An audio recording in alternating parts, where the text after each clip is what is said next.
This is the voice of freedom. We are not one voice. We are many. We are your voice. But we can only be effective if you use your voice. Your voice. This is the voice of freedom. We will not hide from the truth. We will ask the hard questions until we are sure we have the truth. Welcome to the voice of freedom, where your voice will never be silenced. Well, welcome along to another Friday, folks. How's it been for you? Been working hard, getting ready for Beer O'Clock, I imagine. Well, in fact, Beer O'Clock is probably a few hours ago. Hope you've had an opportunity to have something to eat and do all those good things. Back to 7:30 tonight, Queensland time, just because I had a few things that I had to deal with today. Did you have an opportunity to catch up with the Ainsley Bullion interview that I did yesterday with Paul? Finally got it loaded up today. Had a few little issues getting the thing loaded for some reason. Tried to use this software in a different way, and it didn't really enjoy it. So at any rate, that's up on Nun2K. It may not be up on the channel that you're watching. If you're not watching YouTube's Nun2K channel at the moment, then it won't be there. It's also not up on YouTube, on Rumble, or on Project Matilda, although I'm in the middle of uploading to Project Matilda. So we'll see how that goes shortly. Have a look at it if you want to learn about gold and silver and where to buy it. Ainsley Bullion, one of a number of companies in Australia that you can deal directly with, and they're very good. They're like any precious metal dealer. It doesn't matter which one you go to. They're just going to give you what the metal's worth. There may be other ways and means of getting a bit more dollars out of your silver. We'll discuss that with Paul and a few other things. So go and check that one out. That's already on the Num2K website, and will be up on Project Matilda. Let me have a quick look. Very soon. It's still having a bit of a slow time of it at the moment. So we are asking it to do a fair bit at the moment with streaming, and basically I've got every aerial I own out at the moment trying to get a decent signal. So hoping that lasts, because otherwise you're going to be left on a Friday night with Larrikins 1 and 2. Greetings, boys. Lovely to see you as part of us this evening. And Larrikin 3, who joins us from his abode somewhere all deep in New South Wales and the ACT. How are you, gentlemen? Very good. Thank you, Carl. How are you? It's been an exciting week. Been an exciting week. I mean, not as exciting as yours, Mark. Do you want to tell us about your week? You were telling us off the air before how heavy it's been. Mowing lawns. Yeah. Yeah, no, flat out, mate. Flat out mowing lawns. Yeah. So I'm you think I'm being facetious? I'm not. Business is going well for people at the moment in the lawn mowing business right around the place. Hello to Bugsy in Mount Gambier. Now, provided you can get in and do it, what's the rain been like in your part of the world? Is the grass still growing at an exponential rate? I mean, are you having trouble keeping up with it? Yeah, seriously, it's actually ridiculous how much it's growing. It's nonstop. People are calling me in between. Are you coming this week? Are you sure you're coming? Are you sure you're coming? Yeah. Yes, I'll be there. Right. Yeah, it could be something to that Bosie's theory of their spraying some fertilizer. It could be something like that. Who knows? We've just had so much rain here in Newcastle that it would be growing probably anyway. But there's could be something to it. Who knows? But like it just rained again 2 days ago here. It's just been raining. Yeah, I believe that they've stitched up the Gold Coast again today. Another 6 or so flights down that way, some pretty interesting information coming out of my contacts on the Gold Coast. We might get into that a little bit later on. I'll see if I can load up some of the imagery that he sent through. But the Commonwealth Bank are pretty insistent at the moment that if you are looking to change your accounts, modify your accounts, or even verify your accounts, there is a questionnaire you need to go through, and it wants to know ins and outs of every part of you, all, of course, so that they can protect you better using a digital ID. So don't smoke, kids. It's bad for you. In fact, I won't smoke. I'll put it out.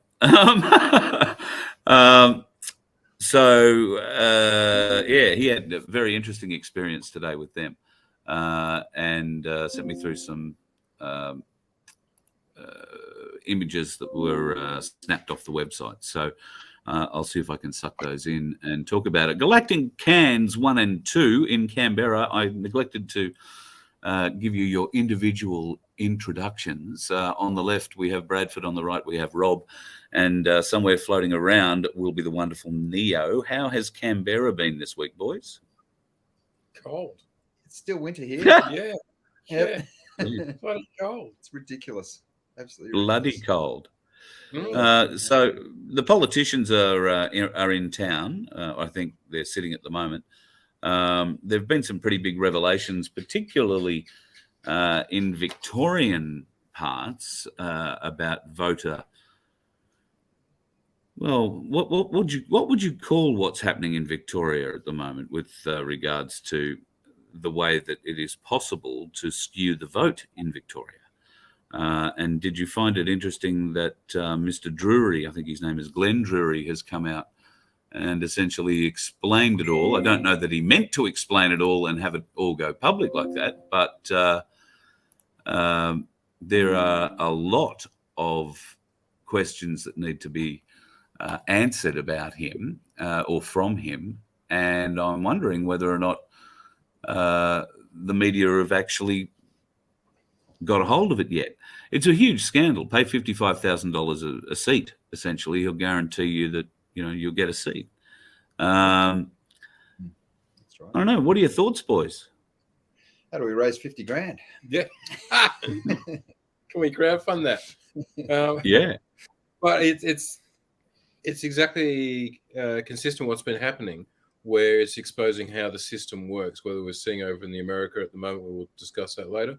But again, it's exposing how our system works. And even that same Peter Credlin story we're talking about with Dan Andrews, exposing how the whole Labor Party and all these factions and all these deals, these backroom deals, which are all done, and with other unions and all these different things.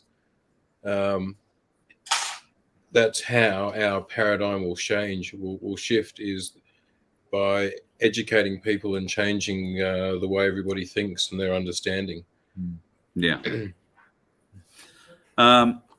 Fortunately, we all grew up in the Star Wars culture and background from kids. So we want the rebellion to come screaming in on the in the Falcon and blow up the Death Star, and boom, we win, and Princess Leia's putting medals on us all. But unfortunately, that would cause horrendous collateral damage, and people aren't ready for that sort of thing. So we have to change the mentality and the way our consciousness is, and as people understand more how, and it's exposed more how these systems are so corrupt and how they actually work, well, then we can then actually have a adult conversation about it and change it. Blockchain elections. Bring on blockchain elections. Definitely. Yeah, exactly. Well, they're saying that the quantum phones that we're all meant to be getting will have just that, the ability to vote and be tracked, be guaranteed that your vote is counted using quantum computing. These phones are apparently not too far into our future, so I'm holding off. I'm not going to get the new Apple iPhone, whatever it is now. I'm just going to wait a little bit longer and see what happens. The big concern for people in Victoria has been, and we've been down there, guys. We spent, I spent a little bit longer than you guys in Victoria, but on and off, better part of 3 weeks we spent down there, and the feeling of everybody that we ran into was Dan Andrews is never going to be re-elected. There is no way in hell that he can win a seat. I'm sure Darren Bergwerf would agree that while Frankston is held, pretty strongly by Labor, he is in there, for a very good fight, for the independent fight. Will this exposure of how the voting system works actually make any difference on the day? I mean, that really interesting piece for me that Glenn Jury divulged, that the Sack Dan Andrews Party is actually one of his covers. Ingenious it is, because people will just see that and vote. If you're going to vote, instead of drawing a dick on your vote, you might see, Sack Dan Andrews, I'll vote for that, and tick that, and all of a sudden you find out that you're actually essentially voting for somebody who's going to work with Dan Andrews, and all his preferences are going to go to Dan Andrews, whether he wins, loses, or draws. That must be, I hope, an eye-opening experience for Victorians. It'll also make, I hope, Victorians more aware, and Australians broadly, but Victorians, because they have this quirky little voting chink that they use there, and it's the only state in Australia where it can be used. I think we need to be looking at it from a broader perspective, Australia-wide, in the federal election, because these tactics that are used in state elections, like what's being used in Victoria, can also be used in other ways, other spheres of influence, I believe, in the federal and other state elections. Let's not get me started on Queensland's state elections, because there's one or two things there we'd love to discuss at a later stage, I'm sure. So Dan Andrews and Victoria, hopefully their eyes are opening up. Dan Andrews is on the way out. What do you think the chances are of the vote, now the Victorians have had their eyes open to the process a little bit, and knowing a vote for the Sack Dan Andrews Party is really a vote to keep Dan Andrews in power? How do you wake people up? The elections next weekend. So got to try and do something. It's got to be the media that wakes people up. It's not, it's not much we can do. We've done everything we can do. We're here to help the people who have woken up. It's now up to the media, like Ricardo has said. They've got to hear it from Stan, whatever his name is. I don't know. Stan Grant. Stan Grant, or Stefan Karvolnovic, or whatever his bloody name is. And for them to believe it. And it was interesting on, I think it was the Today Show, the morning show with Carl and that other blonde girl. I don't know what her name is, but she was asking Dan Andrews, so we haven't seen much about the C word this week. And Dan Andrews then started talking about COVID. And then she said, well, actually, that's not the C word I was talking about. I was talking about corruption. So, it's moments like that we need more of.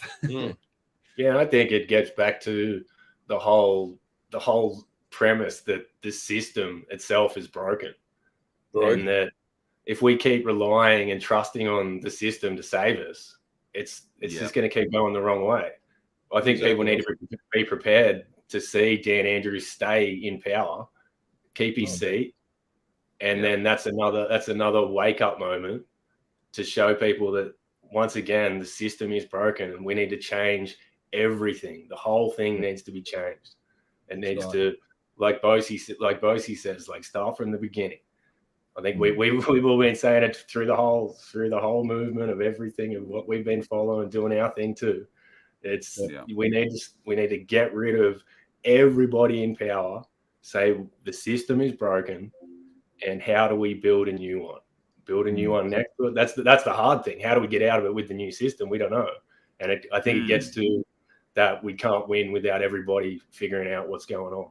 But that gets back to another election can go the wrong way.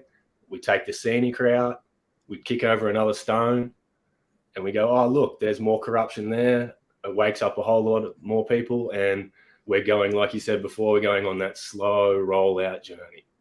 Yeah. And it gets to a point where you get that 100th monkey effect, and everyone then realizes, oh, shit, we've been duped. The Berlin Wall moment. Yeah, the Berlin Wall moment, exactly. So there's a great little show that's been going around where a podcast or something or other, and the guy says, if you picked 10 average people in the street and you got them to play 5-on-5 basketball for $10,000 and there's no referee, do you think they might cheat? that's only 10 grand. 10 grand. So what do you reckon it is for this? Yeah, you bet they all cheat. Of course they're going to cheat. Yeah. Yeah. And it's on such multiple layers. Like as you said, we're looking in Victoria and seeing how they're doing it in these party factions and these backroom deals and preference deals and all these things. And then there's all the dodgy stuff that goes on with the shenanigans of old people's homes and dead people and all these sort of things, which they're manipulating stuff. But yeah, that's all small scale. Now look what they've exposed in America with that FTX, where they're using that to launch money through back into the Democratic Party. There was a meme. Yeah, so this is just There was a really good meme I saw that kicked that to the next level, and it said you think the FTX scandal is bad with how it's all connected, and it said wait till you see the Jekyll Island, wait till you figure out Jekyll Island. Oh wow! Wow. Okay. It's like okay, it's like that's and that's what we've got to get to. Like we've all known that stuff. We've been looking at that kind of stuff for years now. Yeah, and we're kind of waiting for everybody to catch up and be like, okay, we're all on the same page now.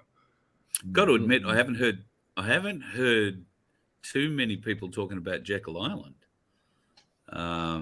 It's a blast from the past. Yeah. Like that, and that's literally that, and that's the corruption of the system. That was when they introduced the corrupt banking system that we've been living under and keeps us as slaves forever, which keeps our inflation going and steals all our savings. It literally keeps us taxed. It keeps us in a system where every dollar that our government take or borrows is indebted from the start in a perpetual system that we can never get out of, because when we need to pay that dollar off, we got to borrow from the same bloke again. Yeah, which pay it on interest. Yeah, it's just designed to keep us as slaves. And until people will figure out that the whole system is broken, like we were saying before, and all needs to be changed, then we're just going to keep peddling in this perpetual cycle of how do we get out of it? Yeah. You mentioned the FTX scandal. If people aren't aware, FTX is a crypto that crashed. It was set up by a young bloke called Sam Bankman-Fried. He and 9 others lived in a very palatial place in the Bahamas up until very recently. Apparently, it's up for sale for $39 million if you're interested.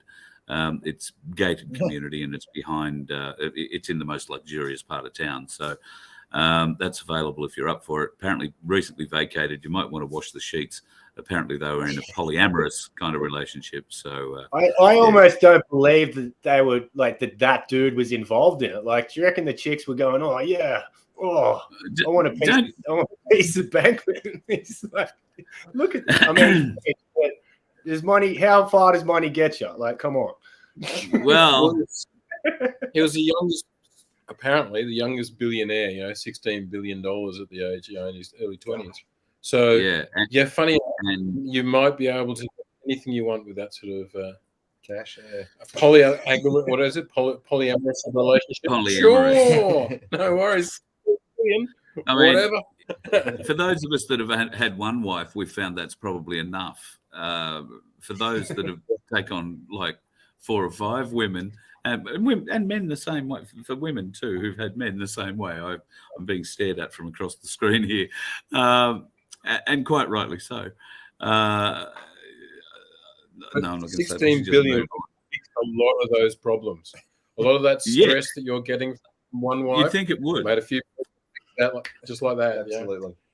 But don't anyway, you also think that if there was a problem with... Don't you think that if there was a problem with this sort of trading, it might have been being noticed a lot more prior to the lead up to the election?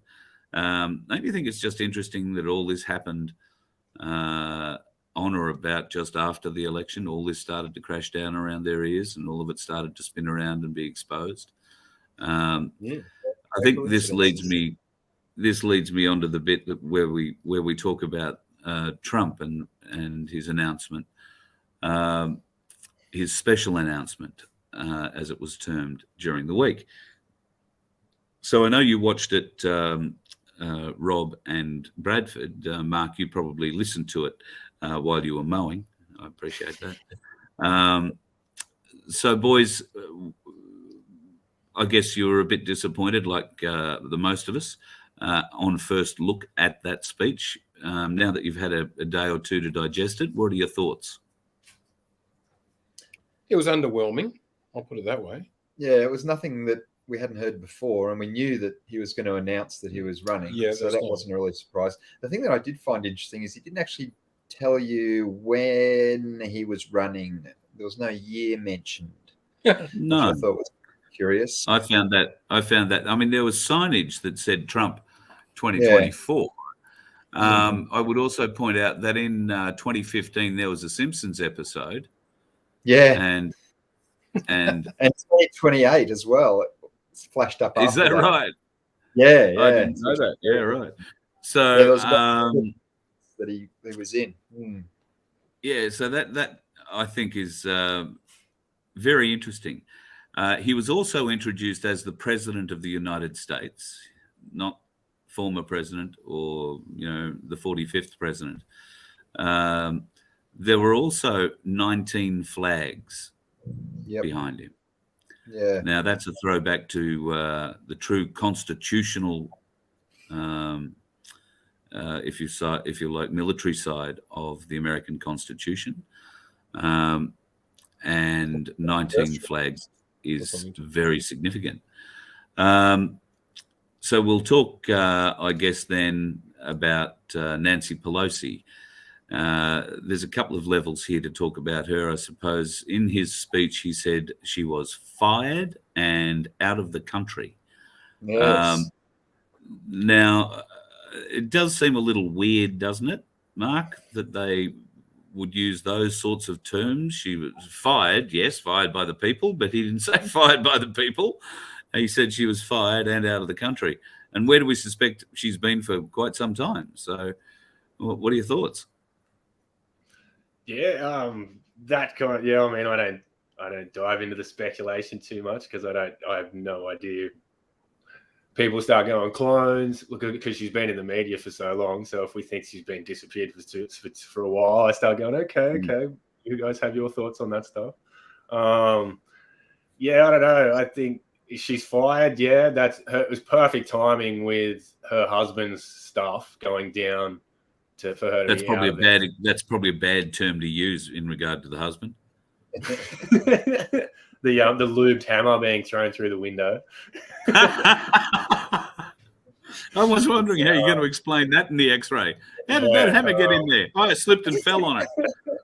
Yeah, it's a little bit. So the time, once again, the timing of that's insane.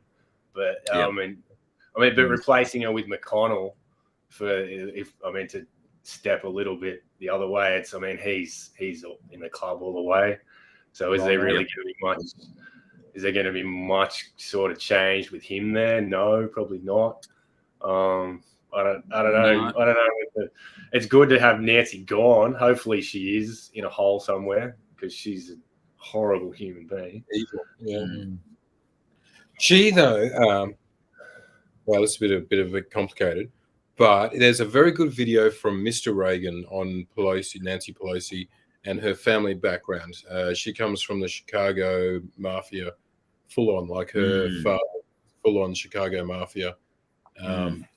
Heavily tied up in the Italian Mafia, and there's always been the old connection of the CIA, intelligence agencies. They were using the Italian Mafia back in those periods, where modern day sort of stuff they moved to more the Mexico cartels and Colombian, drug rings, cartels. Thank you. Yeah. So it's probably the end of a very corrupt person who has some. She's maintained that power of that gavel and maintained the power of the Senate. Or not the Senate, the House. Sorry, and all the money that she raises and all that stuff. She's well known for it, and controlling everybody. And my thought would be that is done because she has the power of the intelligence agencies behind her, the corrupt arm of it, the cabal, the deep state, whatever you want to call it, whatever pop culture term you like to call it. Yeah. The inbred families that rule the world. And mentioning Yes. dinosaur, I saw a video where you know how these AIs, you know how these AIs are drawing pictures. You give them a description and they draw a picture of it. Well, they said draw a picture of Nancy Pelosi, and it came up with well, it sort of looked a bit like Nancy Pelosi, but it looked more like a lizard.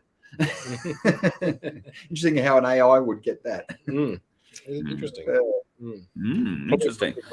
All the media chat, that goes through all the social media and analyzes what everybody says. Talking about. And so many people call her like, Do they? I don't know. I don't know. I'm just throwing it out there. Maybe. Everybody say hello to Anna. Anna is new. Hello, Anna. Hello, Anna. So how, Anna? I'm new here. Oh, good on you, Anna. Excellent. That's Rob on the right. That's Bradford on the left. That's me waving at you. And that hairy-looking thing with the television behind him, that's the Lawnmower Man.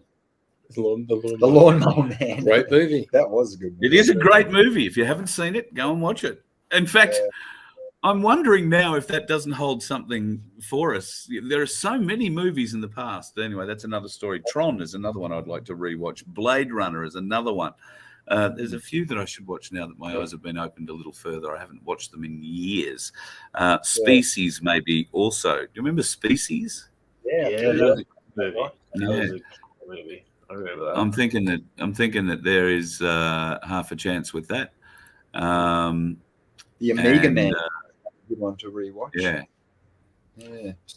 So still on the crypto scam and collapse there.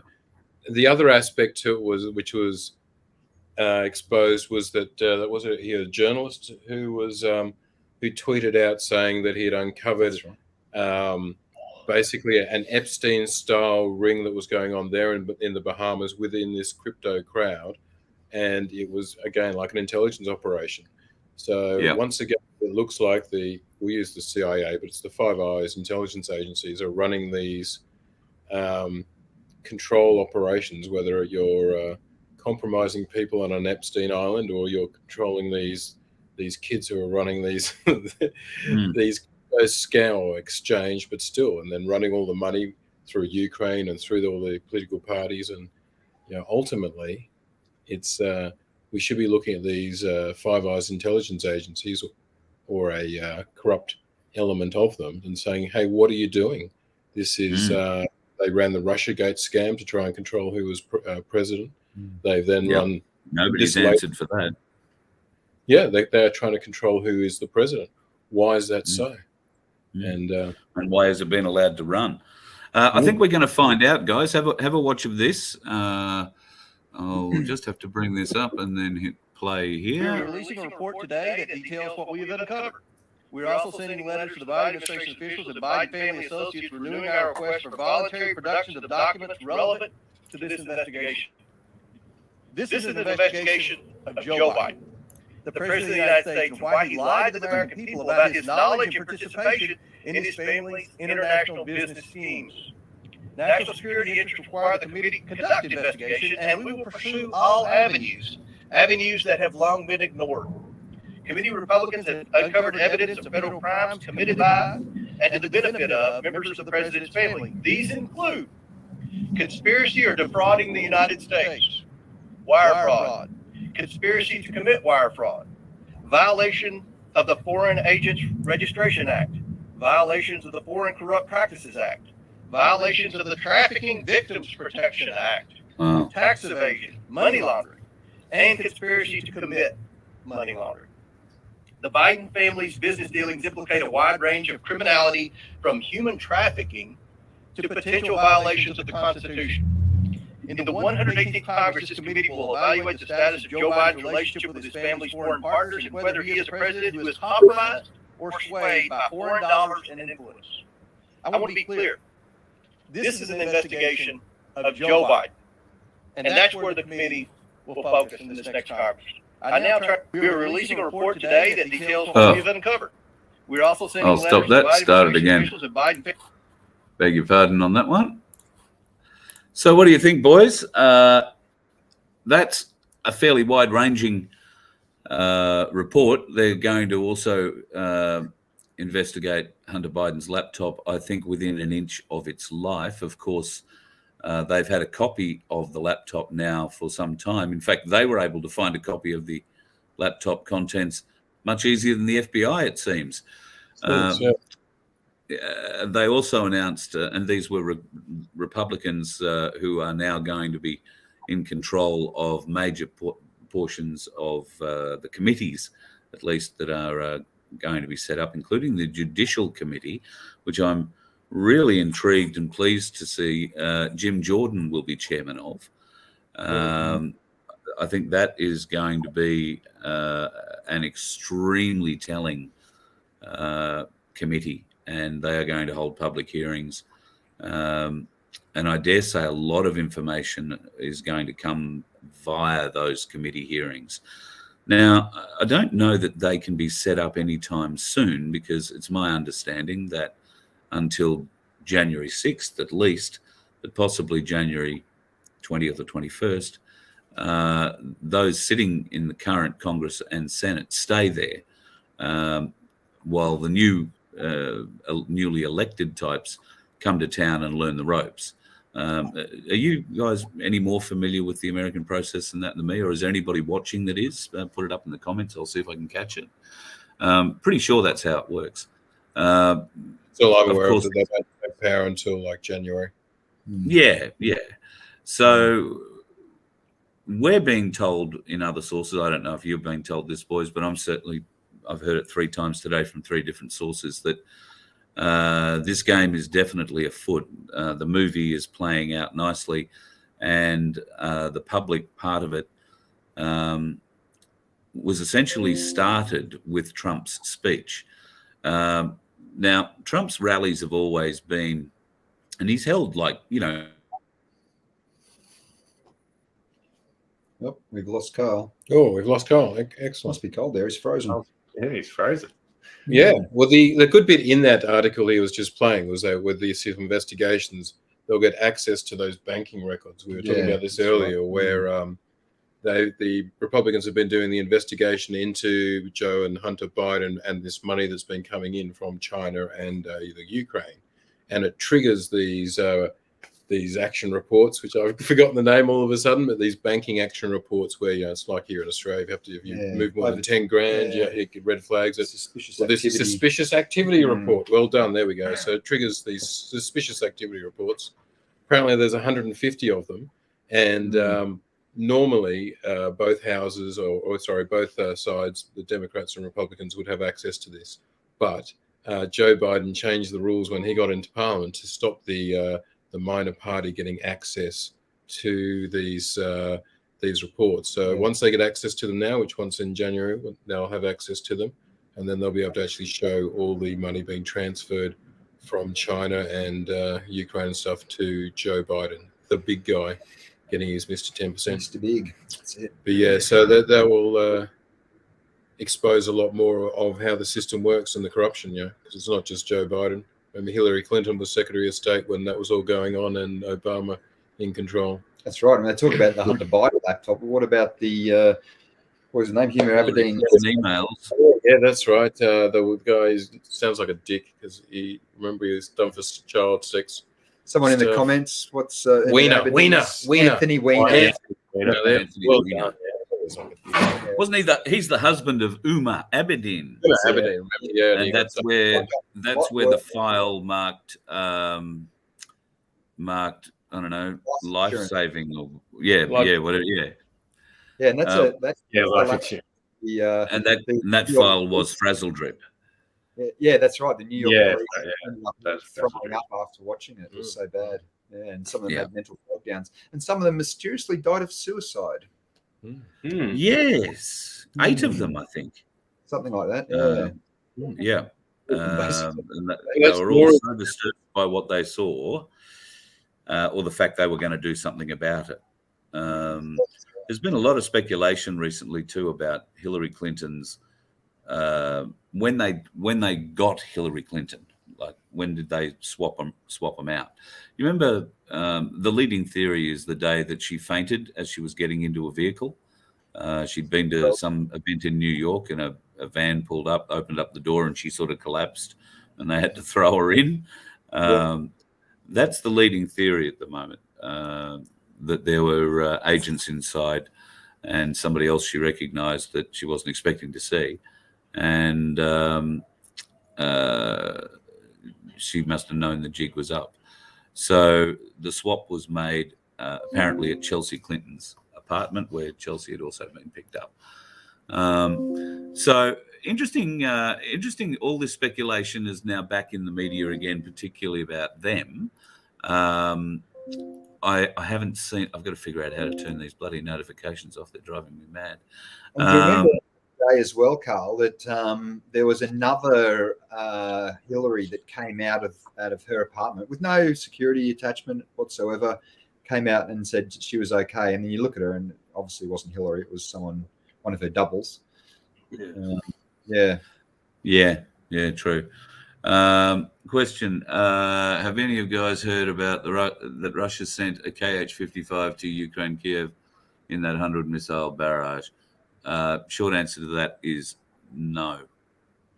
I would have thought that if they had sent a Kh-55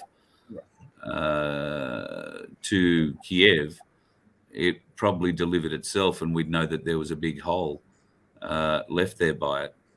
So no, it's interesting and good to see, now that you brought that up, good to see that Poland have come out and said, no, we understand now that it was actually the Ukraine firing US-made missiles, anti-missile missiles, if you like, that missed their target and blew up in Poland. It wasn't the Russians attacking Poland.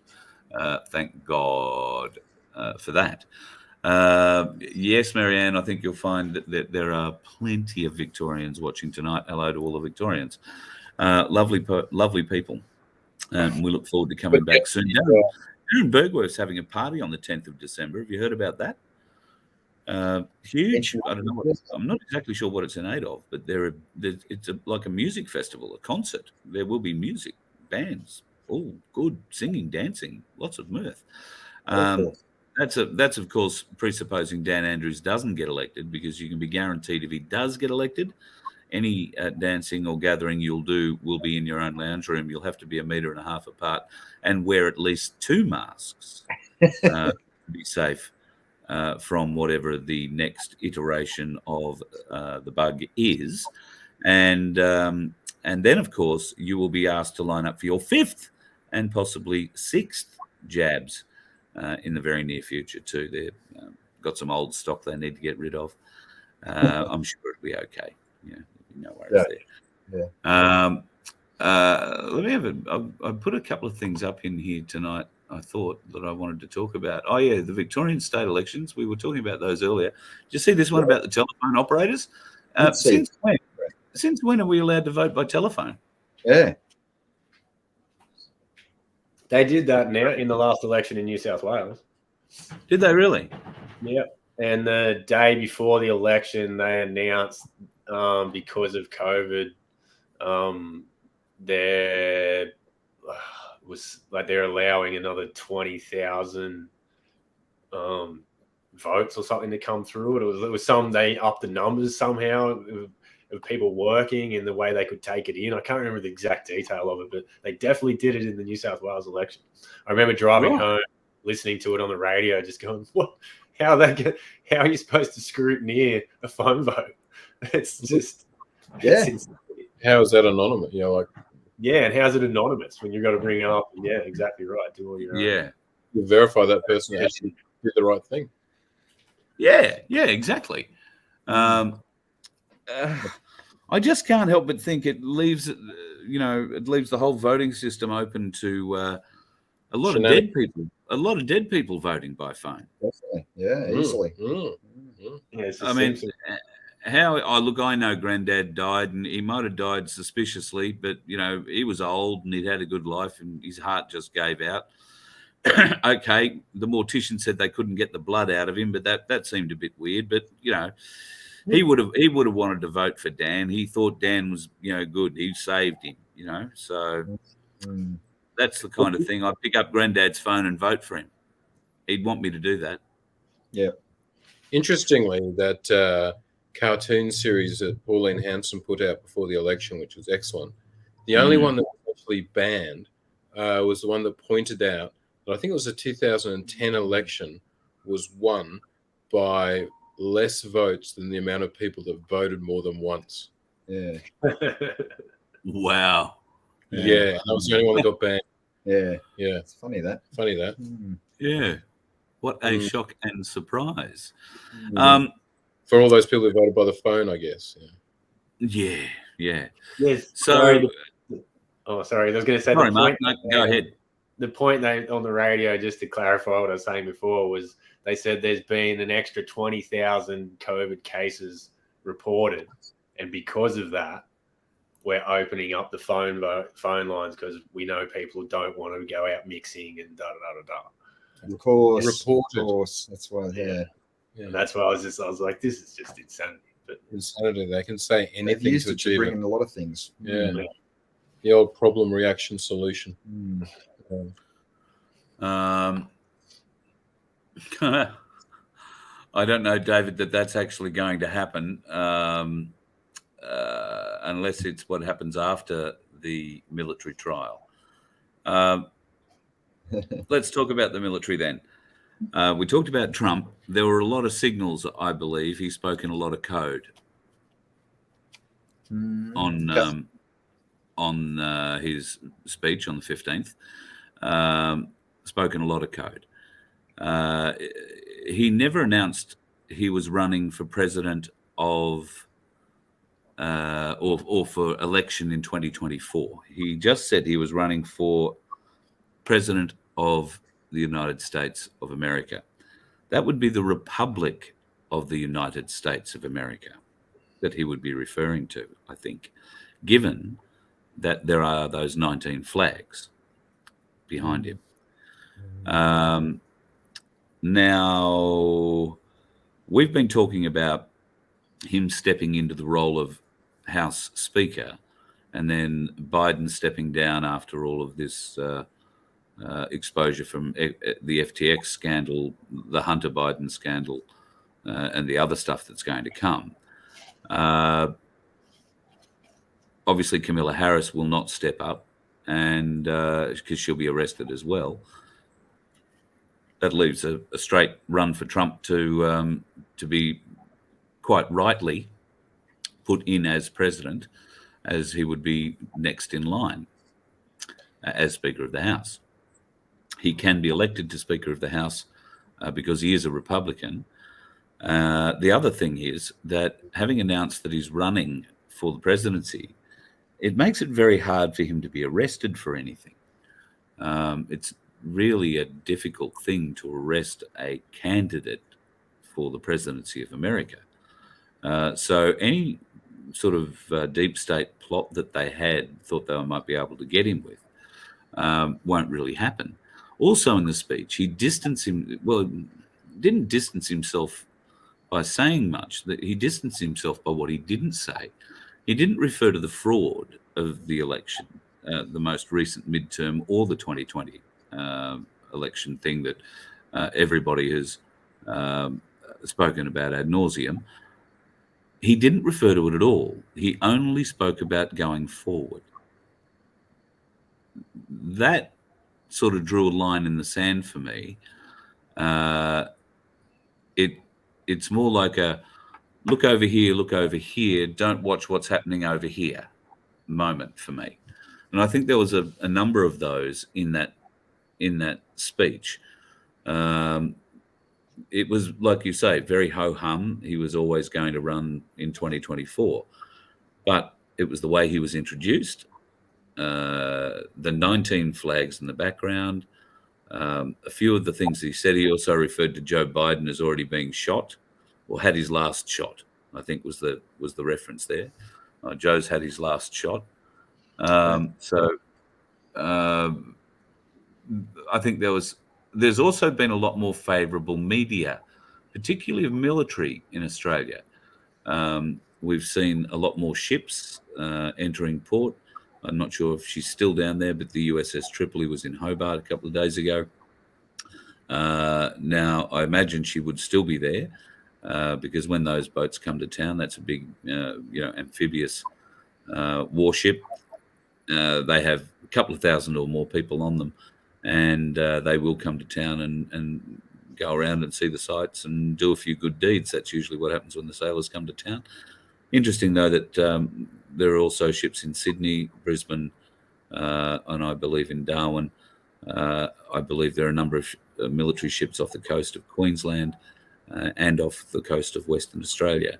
What we can't see are the submarines, and we're hearing that there are a lot of them floating around. We don't know who's driving them. We know a number of them are on our side. We know none of them are French-built or ours. We probably got one sub in the fight. I think the other 6 are either out for good or being used for parts to keep the other one operating. So there might be 2 operating. I might be being a bit disingenuous. But we don't really know who's in charge of those ones here yet. So there is obviously some interesting things happening in the leadership of the military at the moment too. And where is the Governor-General? You guys the other day were in town when the Governor-General's house was opened for the public to view. It isn't, something special that happens quite regularly, you guys said. I would have thought if there were ever an opportunity for the people to start taking back their buildings, starting at the Governor-General's place would have been ideal. Maybe we should have run an event to get a few thousand people to take up residence at Government House. Yeah, they have a lot of security there. They do. Yeah. They're well prepared for that one. But there was some of the freedom fighters that went along incognito, and they told me that they went equipped with stickers and managed to place some stickers in some interesting locations around Government House. Right. So good on them for doing that. Yeah. Allegedly. Yeah. Allegedly. Yeah. Oh, very good. I am pleased to hear about that. One of them even got a selfie with the GG himself, which she was quite proud of. Wow. Yeah. Wow. She was flashing that around. Poor old Phil. Everyday Phil, he only made it halfway down the driveway. And they turned him around? Yeah, they wrecked him straight away and nabbed him and went, "Nah, mate, you're not going anywhere near there." Oh, well, good try, Phil. Bloody good try, mate. Well done. It was definitely. And good day to the Canberra crew. I trust things are going all right for you, boys. Can I just, when you were talking about Trump before and you're just saying how he could become Speaker, do you think he has enough support from the Republicans to do that? I mean, there's still a lot of rhinos left. Mm-hmm. I think by the time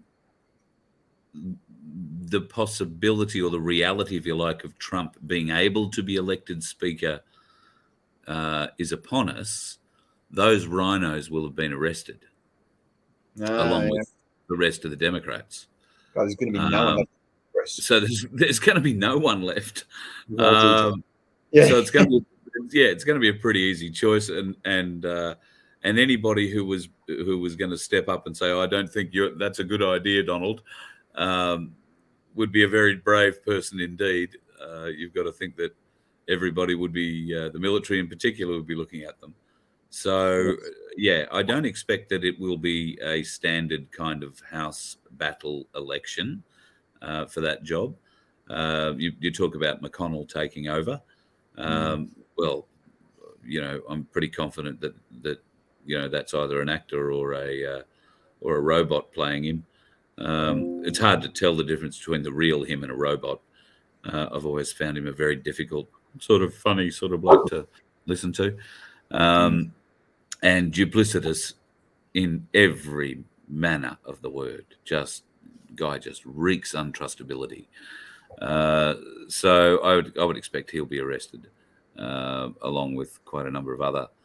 Well, I mean, what were the estimates? Between 75 and 95% of the Congress and the Senate arrested. Yeah. What do you think to the public? Because there's always got to be a public, there's always got to be a reason to the public for why these things are happening. What do you think they're going to try and sell if they go out and arrest all these people in one big foul swoop? how do you think they're going to sell that to the public? What story are they going to come up with? Because that's I think it'll be exposing what's going on or what has happened. So a lot of them will get caught up in covering up for Hillary Clinton and for Obama, because they're all long-termers. They've been there. They know all the secrets, all that kind of thing. They've been paid off it. I mean, they've all gone in as paupers and come out as millionaires and still growing millionaires. So we have the same problem here with our Australian politicians. They all go in as paupers and, boots on the ground workers and come out millionaires. How's that? How do you do that on a backbencher's salary? They're just good at trading. That's all. Yeah, really good at trading. Yeah. I think a lot of that will be cleaned up by the military, and then it'll be, well, here's what's left. Trump is running for president. He was already the president. We're giving him the presidency back now, or at least we're going to oversee it for the next 3 months while you guys run elections again, and fill your Congress and Senate up with people who aren't going to try and rob you, steal from you, kill you, poison you, rape you, murder you, drink your blood, all sorts of different shit. And that's why I think that we'll go back to the false election. I don't know if I'm not sure about. I respect your theory, but I'm not sure if I'm sold on it yet, just because I'm not sure how it would play out. And that's why I think what you said. I think why we might go back to the election, because that's where we can say, okay, Trump was fouled. He was the true president, rather than just say. Not just saying you're on before or you're running next and that kind of thing. That way we. So you remember that raid that the FBI made on Mar-a-Lago and took away all these boxes of supposedly, documents that he shouldn't have had. The thing about that is that they didn't go through and itemize everything in those boxes. They did go and just say that box, all of those boxes, everything else, load them in a truck. They wrote down the box numbers, gave everything a number, and took it all away. Now, they'll go through those boxes, you would think, as part of the investigation into, whatever bullshit thing they were investigating. But I think that all of the information about that election and all of the proof is inside those boxes. And because they've been taken under warrant, it makes them admissible in court. Now, that doesn't mean that the FBI have to bring them up, or whoever's prosecuting Trump. That means that Trump's people can bring that up and then say, well, what about these, in the evidence that you took from Mar-a-Lago? What about these documents? And they could well be documents that these people never even bothered looking at, because they found enough other shit they thought they were going to get him on, because they're that stupid and that lazy. So I think a lot of that exposure might come through there, and all the military. Yeah, because that's essentially military gathered intelligence. So the military will be called, I would suspect, to explain it. I've had a long-running theory of my own where I think we're going to see Space Force come into play in some way in this. I do too. Well, we're still looking for the destruction of 39 satanic sites around the world, aren't we? Possibly, but I think even with the election results style, I think they might have been running and gunning and watching the whole thing and recording the whole thing. Oh yes, yeah. And they can just come out and say, "There you go." That's the result. Cyber Command had full control of everything. I think, watching everything. I've seen some reports where they've said as early as 2 hours into some booths in Los Angeles, they saw that there was a 35% discrepancy coming out of a couple of these booths. So they had people on the ground in those booths and had these machines investigated and found they were connected to a Wi-Fi connection.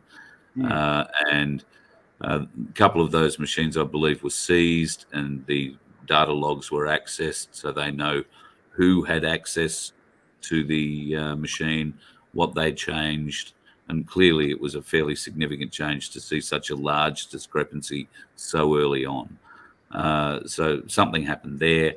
But I think it goes a lot deeper than that. They will have, once again, they will have microdotted every ballot. They will have tracked every ballot. They'll know whether it wound up in landfill or wound up in a ballot box via, one person's, kitchen table where they filled it in, or whether it got collected out of a bunch of mailboxes and taken back to one place where they were all filled in and then appropriately dumped at 2 o'clock in the morning, like we saw what happened in 2000 Mules. So, I think a lot of these obstructions that we see at the moment will fall away quite rapidly with the exposure of, and I think FTX is just the beginning. FTX is going to bring down the Democratic Party. Joe Biden will go down, but I think he will go down not just for that, but he will also go down for the Hunter Biden laptop. Hunter Biden, of course, will go down on in history as one of the most decrepit human beings known to man. And there is plenty of evidence of that on there too. I wouldn't be at all surprised to find that there is Obama evidence on Hunter Biden's laptop at some point. There has been talk about that. There is a great deal of exposure to come about Obama. If you notice, outside of he and Michael's major exposure, if you like, there hasn't really been a great deal said about them. That's because they are kingpins. They are right at the very top of the corporation side of all of this. They're by no means at the top of the pyramid, but they are very big power players in all of this, and we think have been in Gitmo for some time.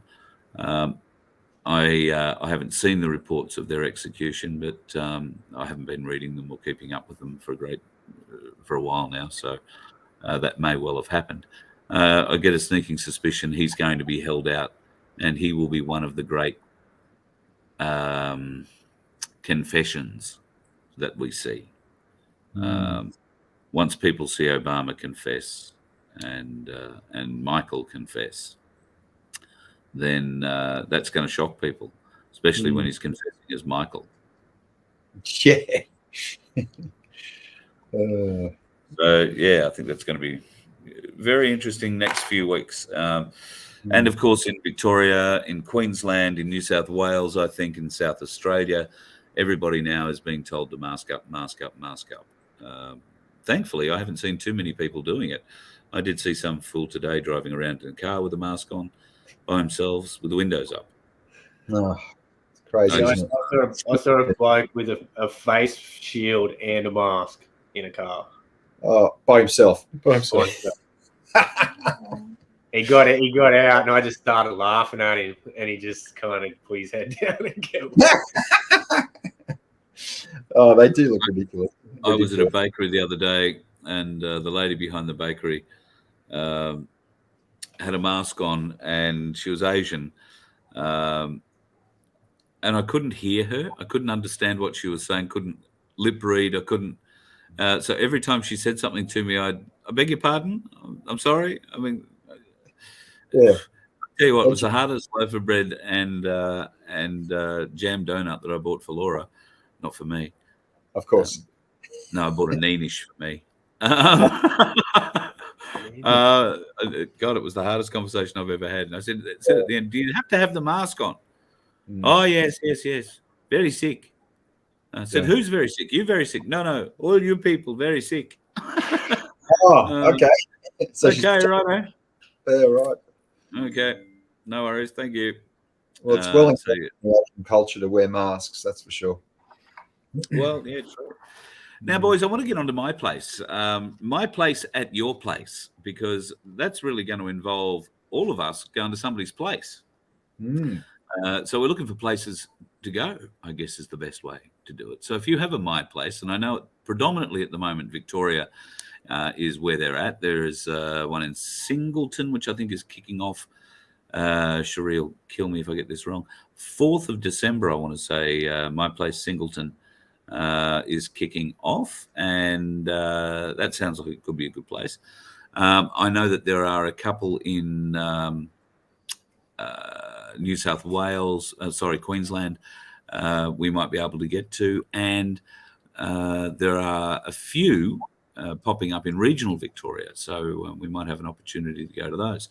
I want to throw out the idea, boys, that we might do a Christmas show from a My Place somewhere. Okay, sounds interesting. What are your thoughts?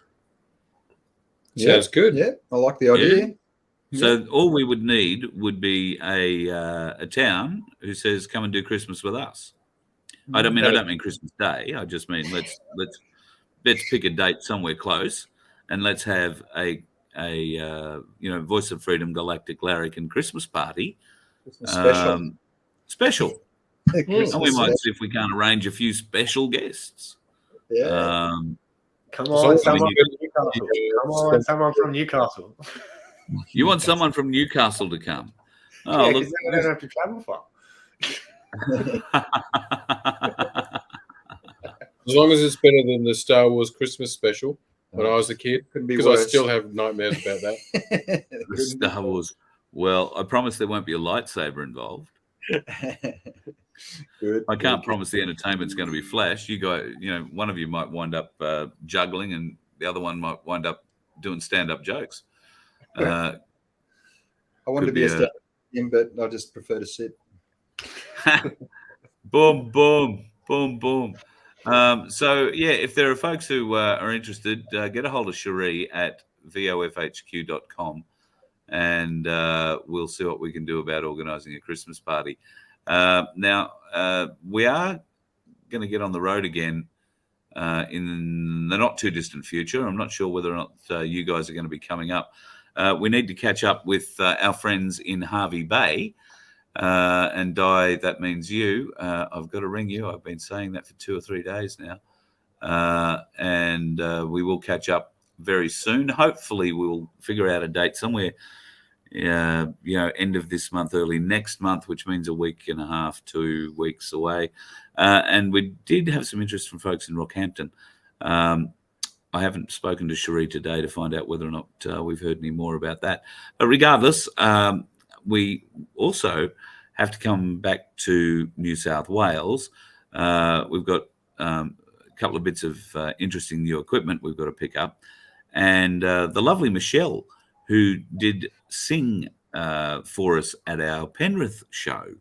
Remember her, guys? Absolutely amazing voice, right? Beautiful. I mean, she sang Barracuda, folks. My God. Amazing voice. Anyway, Michelle has a little place up towards Katoomba in the Blue Mountains. And when I say a little place, I mean it's a little place. So it's an invite-only show because I think we can only put about 50 or 60 people in there. We will figure out whether or not it's going to be a lunchtime kind of thing or an early evening thing. I'll figure that out with Michelle, but that will be around early December as well. It will be in line with when we've got to pick up a bit of new equipment. And the Galactic Larrikins hopefully will be a part of that in Katoomba. Hopefully, I went near there. I went to university in Rockhampton. Did you really? I did. Do you think lifetime ban actually means lifetime? We'll find out. Mate, as long as you don't set foot on the actual ground, you should be okay. We'll just shoot it, sympathetically for you. And there are a lot of folks in Yeppoon. Now, this is how weird things are in Rockhampton. There are a lot of folks in Yeppoon who wanted to catch up too. Said, love to come to Yeppoon. I haven't been to Yeppoon since about 1990. Yep, I'd say about 1990. It was a fabulous place then. There used to be a nightclub I spent a bit of time in. It was a weird nightclub name. I can't remember it anymore. It'll come to me. At any rate, people have said, come to Yeppoon, come to Yeppoon. People in Rockhampton won't travel to shows in Yeppoon, apparently, but people in Yeppoon will travel to shows in Rockhampton. So if there is a battle to be had, please, folks, in Yeppoon or Rockhampton, battle it out fast. We can do 2 shows if you'd like. We can do Rockhampton and have a steak for dinner one night and go to Yeppoon and have a swim and stare longingly Great Keppel Island. Wondering what it's doing these days. It used to be a great place to get wrecked at. Get wrecked. Yeah, I arrived, unfortunately, just as it became a family island, and that didn't go so well. Getting wrecked with the family was a really bad business plan. And, we used to have the O week over there every year, and that was one of the things that contributed to the lifetime ban. That would be a great reason to go to Rockhampton, I would have thought. Absolutely. Brett, thank you very much for your super sticker, mate. Appreciate it. So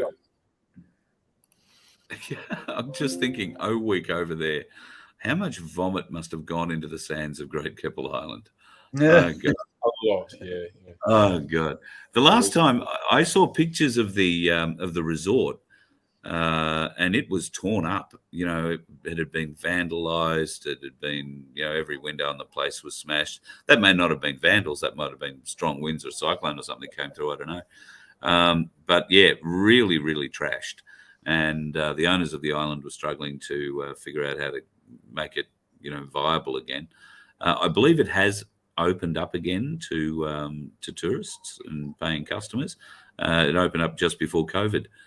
So it may not open again now. Who knows? Might be all wrecked again.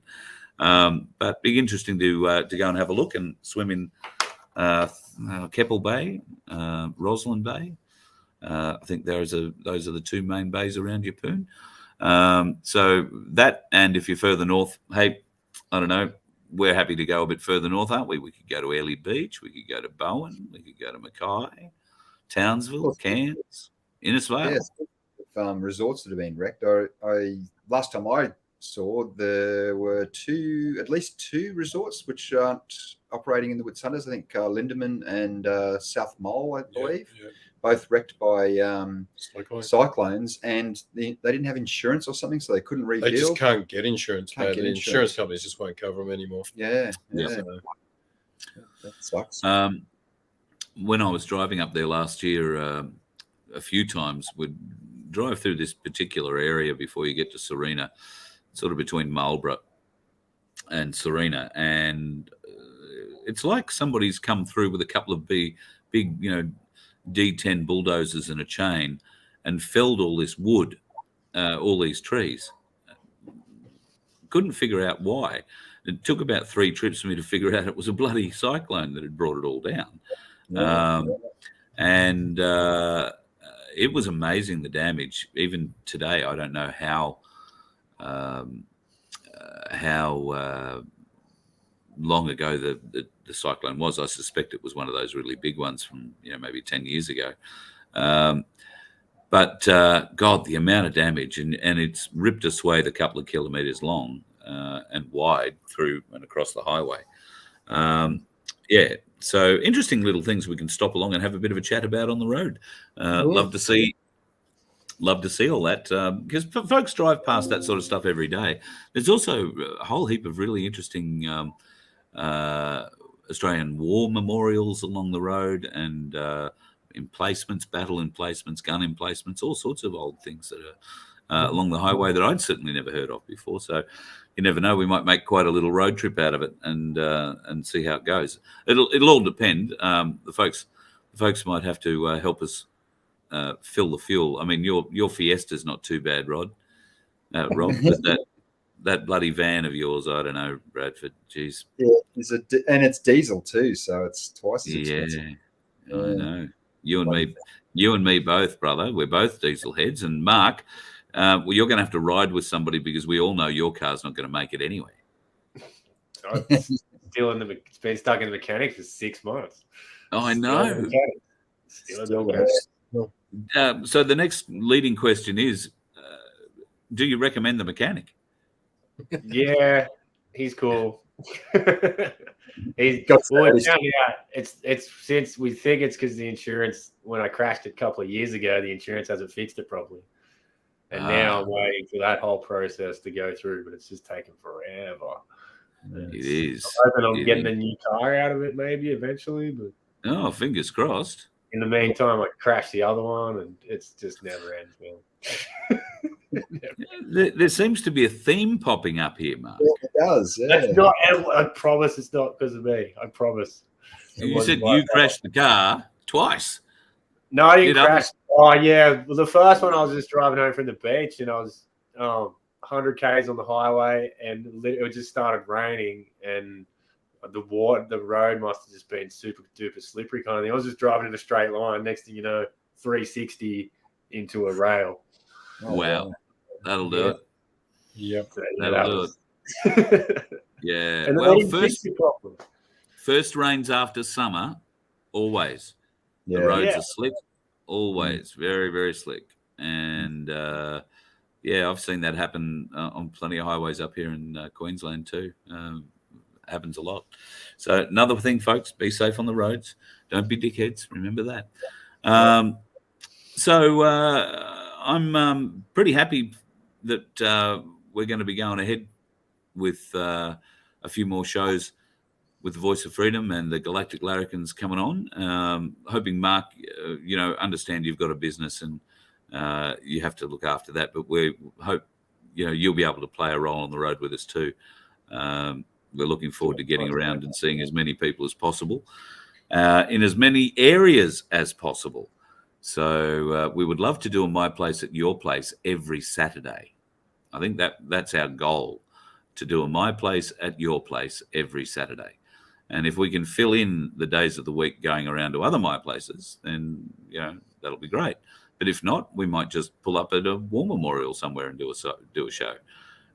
There are always great and interesting things about towns. If you've got a little bit of history, if you've got a little tourism thing you want us to push, then we'd love to come to town, just do a few stories on it, tell the history of your town and what's happening. So bring it on. Let us know at vofhq.com.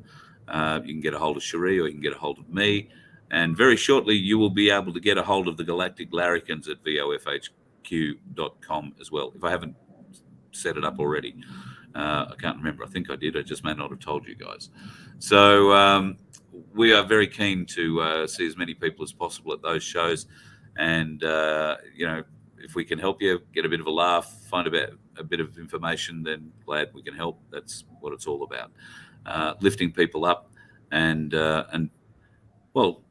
giving them a bit of hope. It's been one of those weeks, hasn't it, guys, where hope has been hard to come by initially. But I think, given a little bit of time to reflect on what was said in the speech on the 15th, and given some of the other actions that are happening in the world at the moment, we're going to be pushed close to a third world war. It's going to be a lot closer than we have been so far. So don't get too worried about that. We've been told we need to get to that event. And how far away from that do you think we are, boys? God, I'd never How say long dates. is a piece of string? Never say dates. Yeah. Always good. Yeah. Sorry, I'm going to disappoint because I think it's a longer process. I think we're in for a longer time. Not enough awake yet. Yeah, it's a process. We've changed the direction of humanity, and I think we're on the right path. I think if we add up all the little things that are happening, we've come a long way in a short period of time. That's for sure. Yeah. Especially when we've been this whole conspiracy thing for 30 years. So for us, this is happening really quickly. fast. Yeah. So and also see the paradigm shift. So back in the 90s when we were following Alex Jones, and he was then first talking about Epstein and the island, and he was the one who coined the term the Lolita Express and all that sort of stuff. If you tried to tell people about it back then, they all thought you were crazy. Now it's on mainstream like Joe Rogan and all these things, and it's openly talked about now and accepted. So there's been a huge paradigm shift change in the mentality of people. And one of the big things with the paradigm shift at the moment that I'm seeing that I think is going to end up blowing up into a much bigger thing is we've got people in the like we've just had a few tradies in Sydney win court cases against the mandates, saying they're going to get back pay, they're going to get their jobs back. Yep. Which now setting precedents for a whole lot of things going on. I'm one of 1,500 people in Red Union. I hope Red Union. We've heard some few bad things about Red Union, but I hope they're doing the right thing for the people out there. I've just put in a human rights claim against my old company because I was a disability carer who got terminated my job after working through the whole pandemic. And we've now put in a human rights claim, and I'm one of 1,500 people. So with any luck, we can see a few people win some court cases. We've seen a few over in America. We've seen a few all around the world now, and they're going to start adding up. And once we see that start kicking in, things like that kick in, that's real world stuff that's going to wake people up and show not only that people were wronged, but what they were saying was right, and that what they stood for was the right thing. And it's to show all those companies out there that said, you do what I say, or we don't care, you'll be in the streets, whatever. Show them that they did the wrong thing and that they now need to make up for what they did, not only with monetary actions and that kind of stuff, but they're going to have to walk the walk and talk the talk amongst everybody now, and really, are they good people? Can they admit they were wrong, and can they walk forward with us, with the movement, with the people that have been trying to help from the start?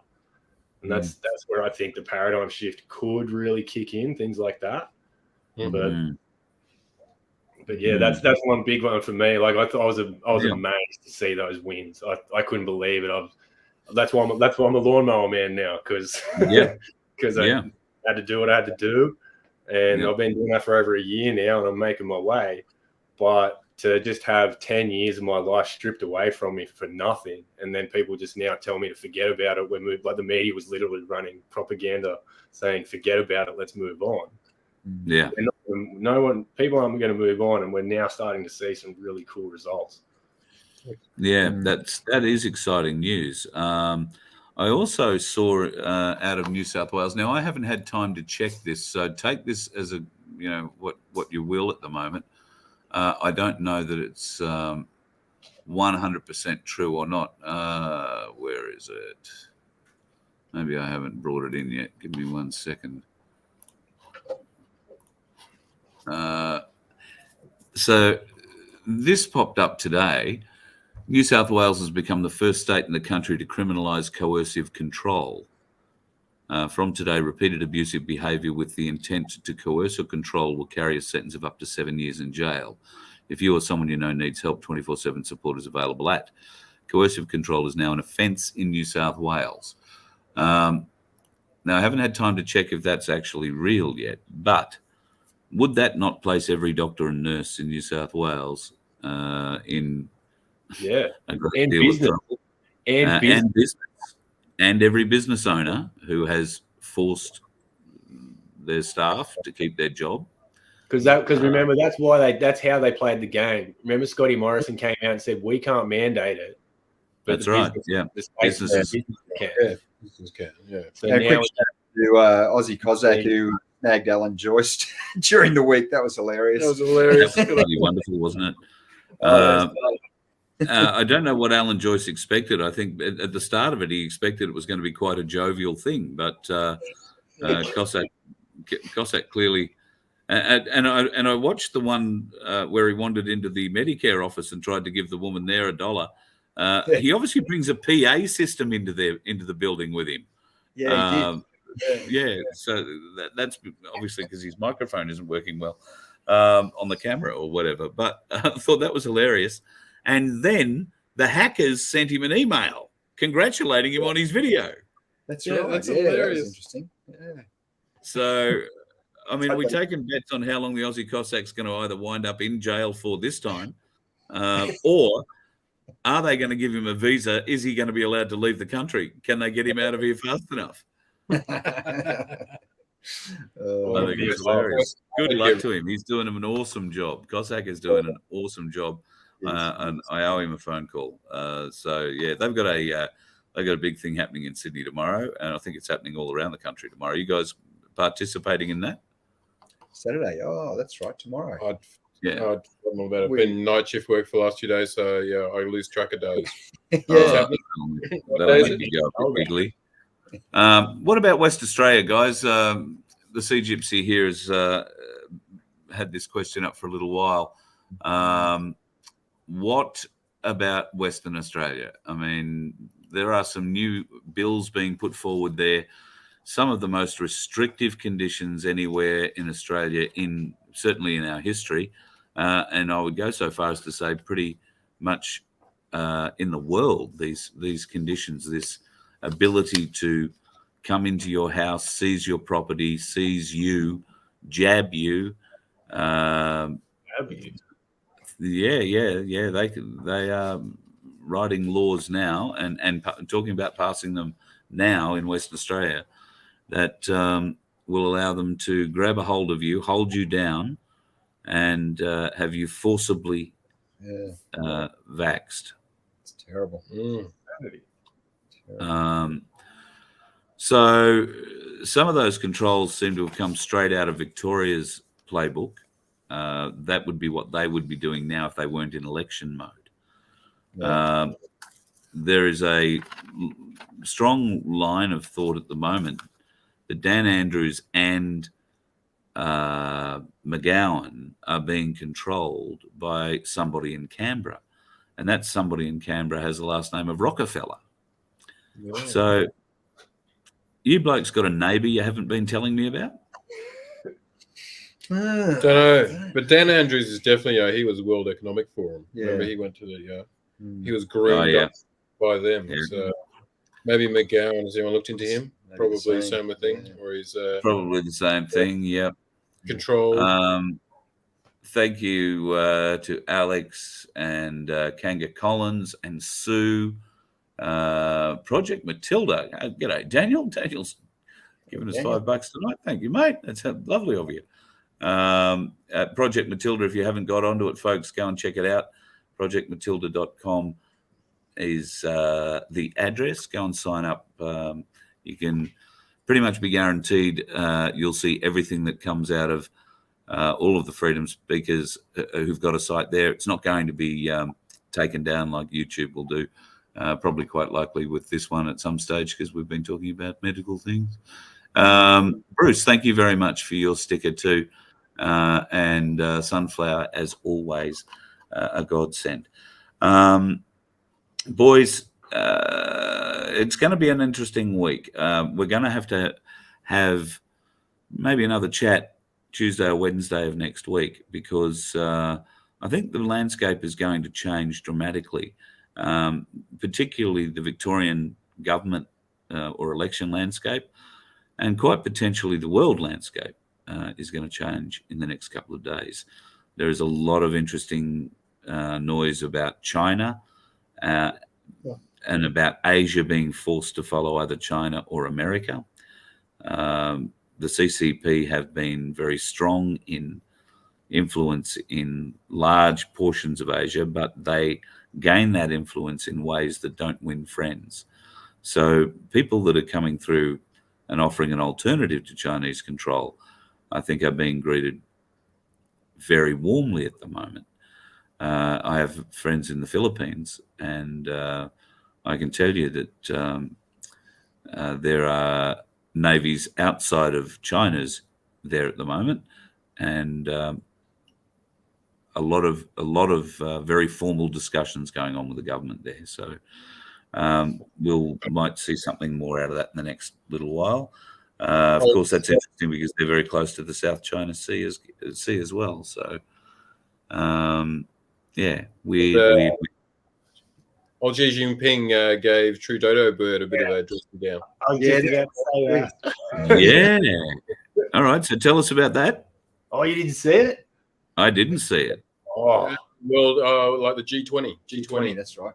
Yeah. Biden had to go to bed early. He didn't even make the dinner. Yeah, I heard.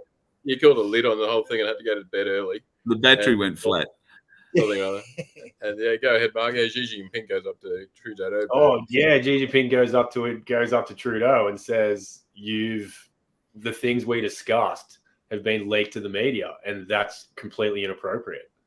Yeah. And it's all said to him through an interpreter, and the interpreter's kind of there's a bloke just walks up with a camera and just films the whole thing. The interpreter steps out of the way so the bloke can get a better shot. Sure. Yeah. And Trudeau kind of tries to step up to him a bit and says, "Oh, well, yeah, that's cool, but like we're going to have a few things that I need to say, and you're just going to have to deal with it, kind of thing. And he just goes, look, mate, the agreement is the agreement, and you stick to it. And then I'm paraphrasing here, and then Trudeau just kind of puts his head down, walks off, and literally exits the building like a little schoolboy, tail between his legs, runs off. And you can see the whole interaction. You can just see that Xi is just the alpha, and Trudeau is just the little shit kicker that's being told what to do. It was pretty cool. Look it up, Carl, if you haven't seen it. Look it up. Yeah, I'll definitely go and have a look. Yeah, definitely go and have a look. I'm looking forward to hearing more about China and Russia over the coming weeks. I think we're going to see many rats jumping the ship, as Adam is saying. Yep, rats are jumping the ship, and Trudeau's certainly a rat. We've got no problems with that. Now, hang on here. And I thought it was very interesting too, because he must have done something bad, because he's been pumping Chinese policies through Canada.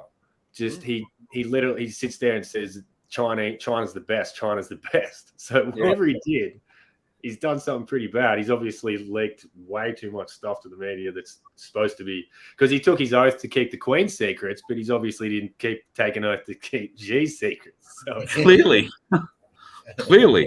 And Xi might still be upset because there was a big deal, a big car deal that the Chinese had. America wouldn't buy cars from China, but they would buy cars from Canada. So Canada were buying or having shipped to them lots and lots of Chinese cars, and they were fitting the boot lids to them. And that meant that they were made in Canada and then could be shipped across the border. Oh, wow. And Trump came in and shut that down. So that might have been the opening gambit from memory now, when he first came to town.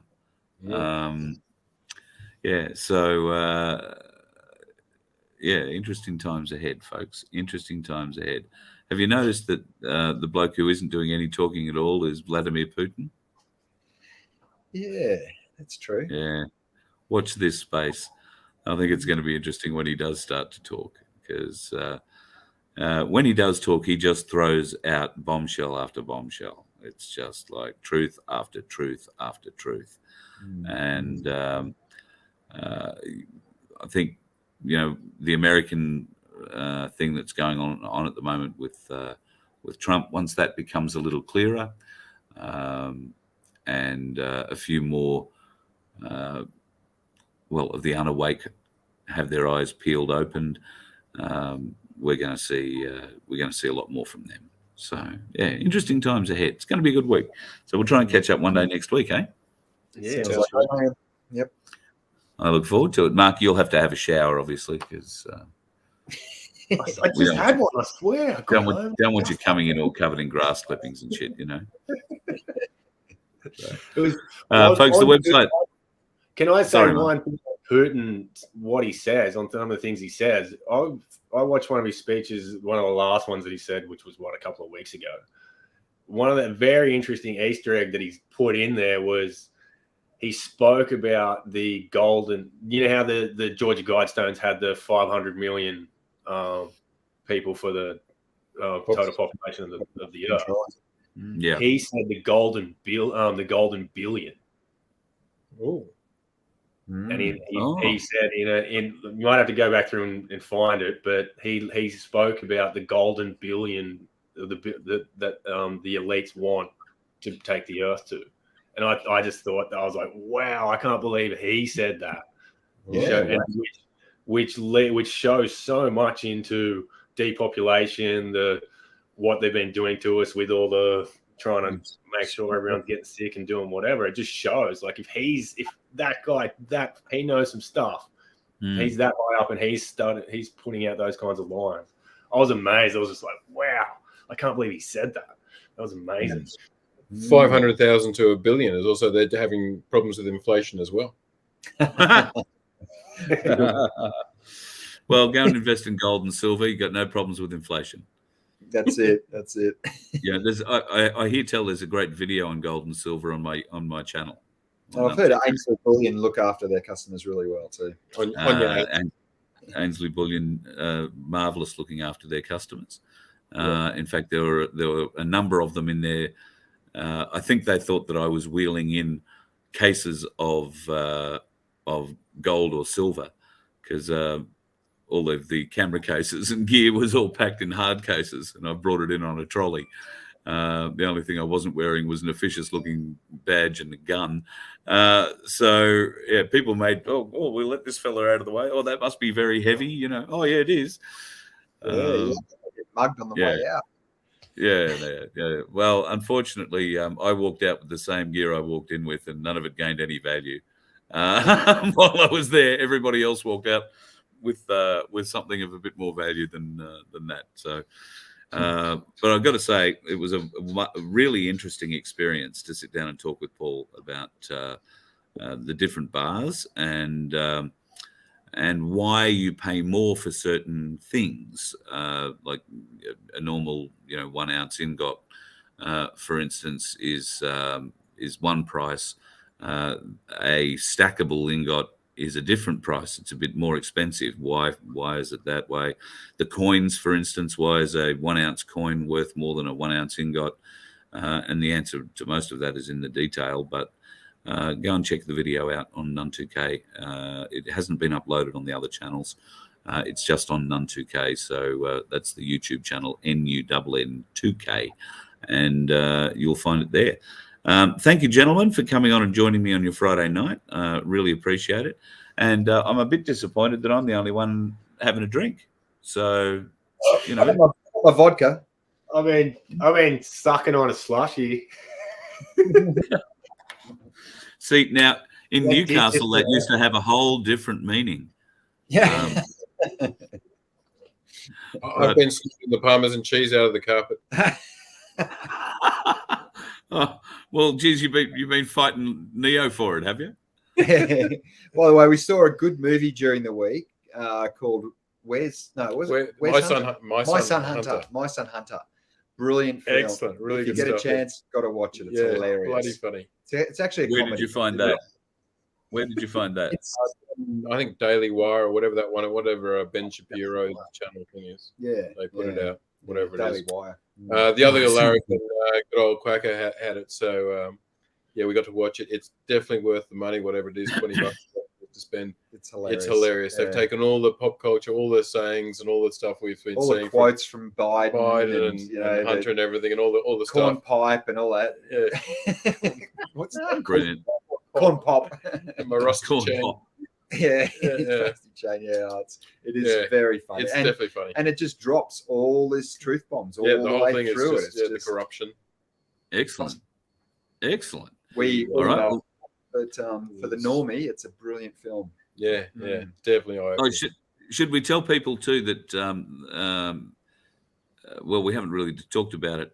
Maybe we won't tell people about it. I was going to mention the Larrikin Voices show idea, and how we might take a bit of a look at some of the memes that are popping up, particularly from the very creative crews here in Australia, who have been taking it to a number of freedom fighters, not just the main ones. I think I get a mention in one of them. I was very, very, very chuffed to receive a mention in one of them.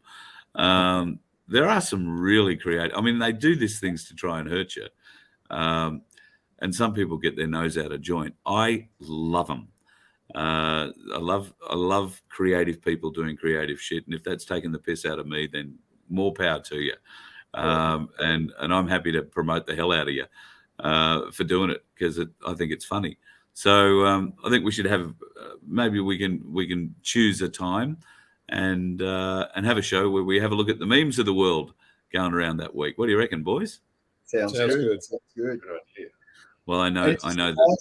Just a quick shout out to CPN, who's normally a regular viewer of this channel. I haven't actually noticed it today, but their YouTube channel is definitely worth checking out. It's full of short clips.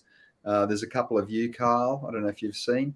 Ricardo and others. It's definitely a channel worth checking out. And they've got bugger all subscribers and views, so it's a little treasure that you need to get into. CPN. CPN. It stands for Christian Prosecution News. News. Yeah. CP News. CP News. Yeah. So I think it's CP News. That makes a bit more sense to me now. I hadn't realised that that's who that was.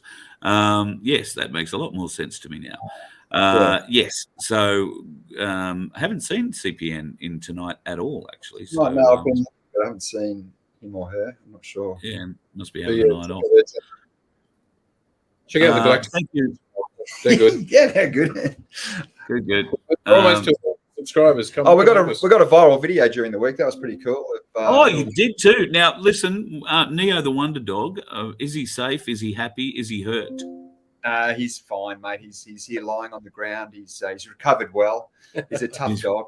Yeah. He's lucky his big buff head. Yeah. You want to explain for those folks who haven't seen it yet? I wonder if I can go to your channel and we can play it.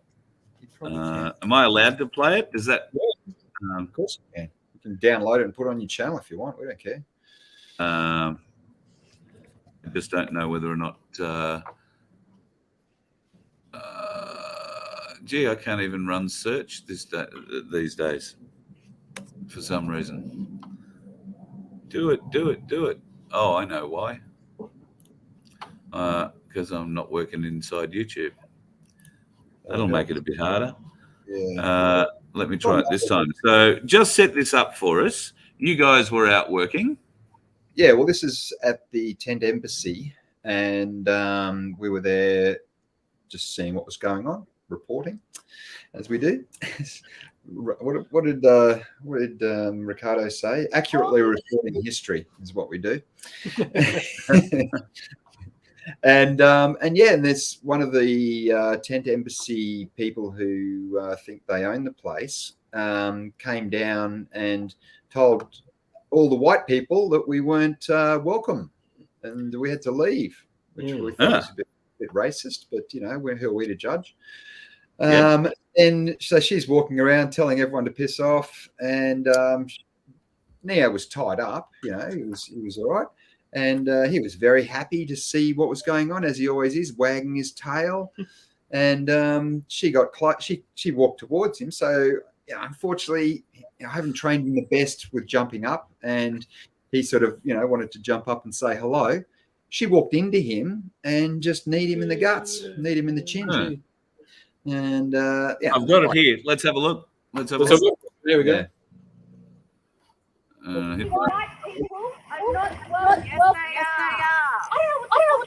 Nobody knows what you're talking about. Literally no one. All these white people are not welcome. Yes, they are. I don't know what the fuck. Nobody knows what you're talking about. Literally no one. Wow. You couldn't dramatize that anymore, could you? Yes. Actually, I'm thinking once, not 3 times. So. And he didn't whine like that. He's tough. He doesn't make those sounds. Yes. So we should have a caption under there. Sound effects may have been added for effect. Yeah, maybe. Maybe. Yeah. At any rate, Neo's okay. What happened to that young lady? The Irish girl, we were confused why this young Irish girl was telling everyone that no white people were allowed.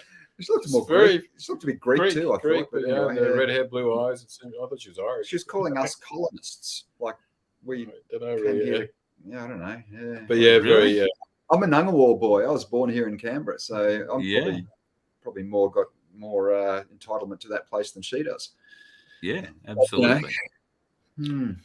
Apparently, what the aunties were telling us that they get quite a bit of money from the government for maintaining that. They call it pay the rent or something or other. So I think they're a bit worried that some of their income, their livelihood was under threat. Definitely. We recall the fact that they're paid to be there and maintain it and do it, and they weren't there. And they weren't there. We walked around. There was nobody in there. Not even the caretaker. Apparently, he was off to lunch or something. But there was absolutely. I've watched your videos, and the Tent Embassy area looks to be rather unkempt. Oh, and it doesn't look like it's just a couple of days unkempt. Like there's weeds growing in places where you wouldn't have expected to find them. And if these people are being paid to look after the site, what are they actually doing? Yeah, exactly. I think that was part of the point. And also the fact that why one family has control over it, rather it should be a representative of all Indigenous tribes, clans, mobs, I think they call them. Yeah, I mean, the thing that was upsetting was that they told Auntie Glenda to F off, you know, and she is a genuine nunn-law woman. Yeah, she was, you know. She was telling us some of her family stories, and it was very confronting and eye-opening. Yeah. Yes. I've heard today Auntie Glenda's under a bit of pressure from her involvement in what happened there last weekend. There have been threats made to her family from police. She has got some issues with her father at the moment, in that a very healthy man has attracted the attention of the health agencies who, because he's reached a certain age, hasn't drunk, hasn't smoked in 40 or 50 odd years. Nothing wrong with him. They want him to go in and have a health check with a view to putting him into a home. Now, he's being cared for, by family on a daily basis. He lives by himself, but somebody from the family is there every day checking on him, including Auntie Glenda, who lives with him for 3 or 4 days a week. So she's under a bit of pressure there at the moment with what's going on, and to be treated like she was on the weekend, I think, is pretty appalling. Considering that, like you say, boys, there's one family in control there, and they seem to be very, very protective of whatever it is they do. As they're being paid by the government, we must be able to find out how much they're being funded. So maybe that should be our next starting point, do you think? And how many of them are being funded? How many of them are being funded? Mm. And what are the terms of the funding? That's right. That's right. Are they meant to be looking after the place? Because there was only one guy there who was the caretaker. He wasn't even there. He wasn't even there. Yeah. And hasn't pulled any weeds. The sacred fire, I think, was just about out. It didn't look like a ferocious sort of a fire at all. Mind you, probably do some good roast spuds in it and tin foil. Maybe get the camp oven out. Yeah. It should be a place for all Australians. You should be able to bring your caravan there, so send your tent up there. White, black, brindle, shouldn't matter. If you were born here, that's part of our land. And the infighting that's going on, particularly with our black brothers and sisters, is really concerning. If you can't get your shit in a pile, folks, don't be complaining about it when somebody else comes in and cleans it up. And I think that's a great analogy for what's going on with the tent embassy at the moment. The shit isn't in a pile and somebody's coming in to clean it up. And whether or not they succeed remains to be seen. But, I guess we'll just have to wait and see. It would be nice to see different tribes or mobs come together and work something out for the space. And there's a great opportunity for them to promote their culture and whatever they're protesting, whatever it is, if it was done correctly. But at the moment, it's just a toxic eyesore. So they're not win anyone over. They're not doing anyone any favors at all. They're not doing themselves any favors. They really aren't. And I remember I used to work at Parliament House, and Old Parliament House, which is right across the road from the embassy, and it was great. You could go over there, and there were elders there. You could sit down and you could talk to, and they could tell you all about the dream time and all the rest of that stuff. Probably, they would probably be indoctrinating as well. But that's propaganda. That's all right. That's all right. But at least they were friendly and they were approachable. The people that we saw the other day were rude, aggressive, and after we left, apparently there were threats of violence as well. So that's not. So, and that's why they left. That's why all the Canberra guys here left, because They didn't want to get in a fight. That's not what they were Yeah. there for. These guys are peaceful protesters. They've Yeah. always been peaceful. Yeah. So they're not going to be. They don't want to get involved in any sort of altercation. Yeah. So they left. Yeah. But they need more fella support. That's what they need. If they're gonna do this, if they're gonna retake it or whatever the term is, then they need a lot more Indigenous fellas and ladies there to support. Yeah. Yes, and I believe that the elders, at least all the elders considered to be appropriate and important, were all brought to Canberra last February and all had the opportunity to speak, and if you like, spoke as one. That land was for all.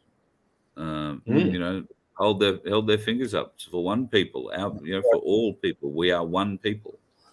Yeah, that's right.